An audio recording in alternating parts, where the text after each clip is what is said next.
Many were pleasantly surprised by the recent news that Michael Jordan has opened his fourth free health clinic in his home state of North Carolina. In partnership with Novant Health, the new clinic aims to provide medical care for uninsured and underinsured individuals, highlighting a compassionate side of Jordan that stands in contrast to the common perception of him as a self-focused athlete with little interest in social issues. Given this shift, I felt it was a fitting time to revisit an insightful conversation I had with former NBA player, activist, and legend Craig Hodges from my book Police Brutality and White Supremacy: The Fight Against American Traditions. In our interview, Hodges reflected on a pivotal moment from 1991, the year a brutal police beating of Rodney King was caught on camera.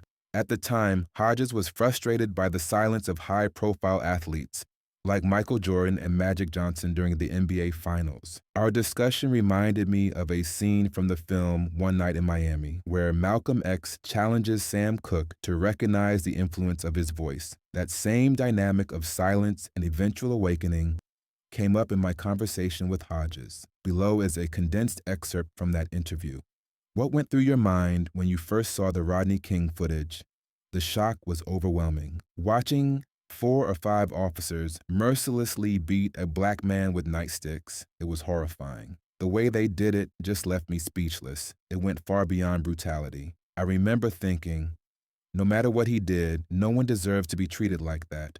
He was surrounded, already on the ground. There are other ways to subdue someone, but this kind of excessive force has been part of policing in America for generations. What made this incident different was that it was captured on video. People could no longer deny it. America was forced to see it. I was in middle school at the time, and even then, I remember thinking they wouldn't treat a dog like that. Exactly. And it happened right as the NBA Finals were beginning.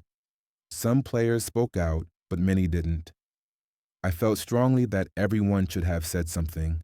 That man could have been any of us, your brother, your father, your uncle. The racism and police brutality were so blatant, so undeniable.